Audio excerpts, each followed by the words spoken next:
الحمدللہ وحدہ والصلاة والسلام علی من لا نبی بعدہ۔ ناظرین کرام، السلام علیکم ورحمۃ اللہ وبرکاتہ۔ اب ہم چلتے ہیں دوسری طرف کہ قربانی کا پیغام کیا ہے، قربانی کا میسج کیا ہے۔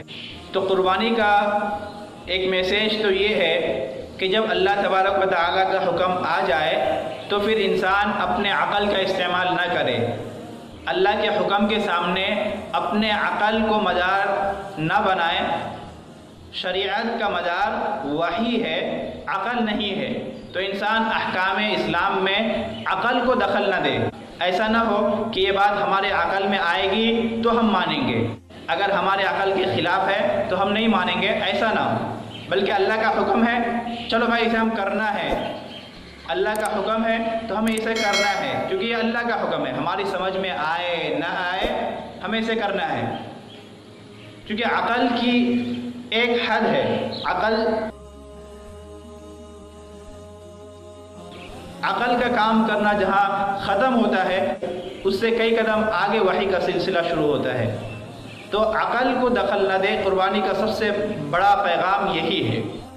قربانی کا دوسرا پیغام یہ ہے کہ جب آدمی قربانی کر رہا ہوتا ہے گویا کہ وہ ایک عہد کر رہا ہوتا ہے، اللہ تبارک و تعالیٰ سے عہد و پیمان کر رہا ہوتا ہے کہ اللہ میں آپ کے حکم کے سامنے اپنی مرضی نہیں چلاؤں گا، آپ کا حکم آ جائے میں اسے کر گزروں گا، خواہشات نفسانی پر عمل نہیں کروں گا۔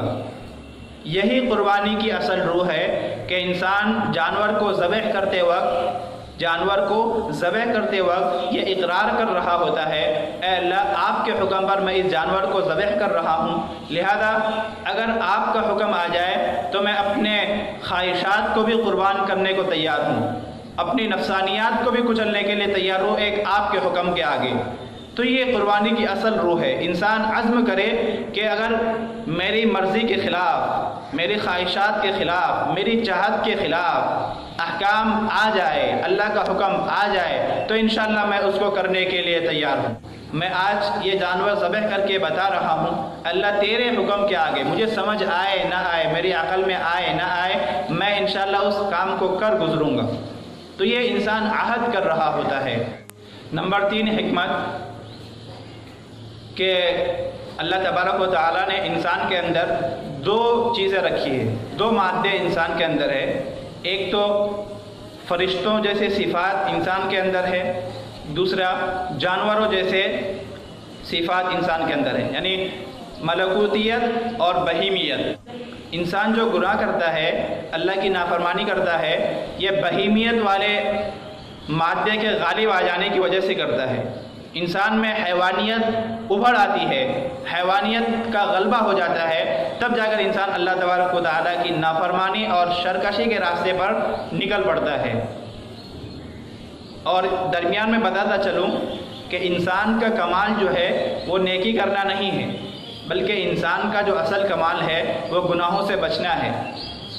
نیکی تو ملائکہ بھی کرتے ہیں، لیکن ملائکہ کے اندر گناہ کا مادہ نہیں ہے، گناہ کا مادہ انسانوں کے ہی اندر ہے۔ تو اصل انسانوں کا کمال جو ہے وہ گناہوں سے بچنا ہے، اور انسان گناہ کرتا ہے حیوانی اثرات کے غالب آ جانے کی وجہ سے۔ تو اللہ تعالیٰ نے قربانی کا حکم دیا، قربانی میں جانور ذبح کرنے کا حکم دیا، تو گویا کہ انسان جانور پر چھڑا پھیرتے وقت اپنے حیوانی قوتوں کو قربان کر رہا ہوتا ہے۔ انسان میں جو 2 مادے ہیں، حیوانیت، ملکوتیت، یعنی فرشتوں جیسے صفات ہونا، جانوروں جیسے صفات ہونا، تو قربانی کے اندر جانور کو ذبح کرتے وقت انسان اپنی حیوانیت کو قربان کر رہا ہوتا ہے، اور گویا کہ انسان یہ عہد کرتا ہے، اللہ میں نے اپنے اندر کے حیوانیت کو میں نے قتل کر دیا، اسے مار ڈالا، اب تیرے نافرمانی کا کوئی کام میں نہیں کروں گا۔ تو قربانی کا ایک پیغام یہ بھی ہے کہ انسان اخلاق رذائل سے خود کو پاک کر کے اخلاق حسنہ سے مزین ہو، حیوانی قوتوں سے اپنا دامن صاف کر کے ملکوتی قوت خود میں پیدا کرے، فرشتوں جیسے اوصاف اپنے اندر پیدا کرنے کی کوشش کرے، اور انسان کا جو اصل کمال ہے گناہوں سے بچنا، اللہ تبارک و تعالیٰ کی اطاعت کرنا، اس راستے پر انسان گامزن ہو جائے۔ یہی قربانی کا پیغام ہے۔ اسی طرح نمبر 4 کہ اللہ تبارک و تعالیٰ نے سورہ حج کے اندر فرمایا لَن يَنَالَ اللَّهُ لُحُومُهَا وَلَا دِمَاؤُهَا وَلَكِنْ يَنَالُهُ التَّقْوَى مِنْكُمْ کہ قربانی سے اصل مقصود جو ہے وہ تقوی ہے۔ اللہ تبارک و تعالیٰ کو ہمارے جانور سے کوئی لینا دینا نہیں۔ اللہ جو دیکھتے ہیں اصل دل کی نیت کو دیکھتے ہیں، اصل تقوی کو دیکھتے ہیں کہ انسان جو بھی چیز خرچ کرے، جو بھی چیز انسان اللہ کے راستے میں دے تو اس میں خالص اللہ تبارک و تعالیٰ ہی کے لیے دے، لوجہ اللہ دے، کسی اور غرض کے لیے نہ دے، نہ اپنے نفس کی بڑائی کے لیے، نہ اپنی واہوائی کے لیے، خالص اللہ تبارک و تعالیٰ کے لیے دے۔ انسان یوں اقرار کر رہا ہوتا ہے، گویا قربانی کے اندر انسان اقرار کر رہا ہوتا ہے اللہ آپ نے مجھے مال و دولت دی ہے، لہذا میں اسے آپ کے لیے آپ کی راہ میں قربان کر رہا ہوں۔ تو قربانی کا ایک پیغام یہ بھی ہے کہ انسان کے اندر تقوی آئے، اخلاص آئے، للہیت آئے، ریاکاری سے خود کو بچائے، گناہوں سے خود کو بچائے، اپنی نفسانیات پر چلنے کے بجائے خدا کی مرضیات پر اپنی زندگی کو ڈھالنے کی کوشش کرے۔ اسی طرح قربانی کے اندر سنت ابراہیمی کا احیاء بھی ہے کہ اللہ تبارک و تعالیٰ نے ایک نبی کے عمل کو شرط قبولیت سے نوازا اور اسی عمل کو امت محمدیہ میں جاری کر دیا، اور وہ عمل اس امت میں چلا آ رہا ہے۔ تو اس سے پیغام یہ ہے کہ جس طرح حضرت سیدنا ابراہیم علیہ السلام نے اپنی قیمتی چیز کو، اپنی سب سے محبوب شے کو اللہ کے راستے میں قربان کیا ہے، اسی طرح ہم بھی اگر ضرورت پڑے، اللہ کا حکم آ جائے تو اپنی قیمتی سے قیمتی چیز، اپنی مہنگی سے مہنگی چیز ہم اللہ کے راستے میں قربان کر دیں گے۔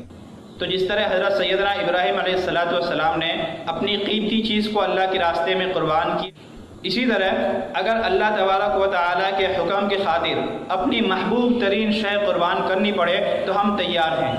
اس قربانی سے یہ پیغام دیا جاتا ہے اپنی محبوب شے کو اللہ کے راستے میں قربان کرنا، اپنے محبوب شے کو اللہ کے راستے میں قربان کرنا۔ جانور کا ذبیحہ یہ علامتی طور پر ہے کہ ہم اپنے خواہشات نفسانی کے خلاف جا کر اللہ کی راہ میں اپنے محبوب شے کو قربان کریں۔ قربانی کی اصل روح یہی ہے کہ انسان اپنی نفسانیات پر کنٹرول کرے اور نفس کے خلاف چل کر اللہ تبارک و تعالیٰ کے حکم کی بجا آوری کرے، وہاں پر چو چرا نہ کرے، حکم کی علت کے پیچھے نہ پڑے، بلکہ حاکم کو دیکھے کس کا حکم ہے، لہذا ہمیں حاکم کو دیکھ کر اس عمل کو بجا لانا ہے۔ تو قربانی کی مختصراً حکمت اور اس کے پیغامات کو ہم نے بیان کرنے کی کوشش کی ہے۔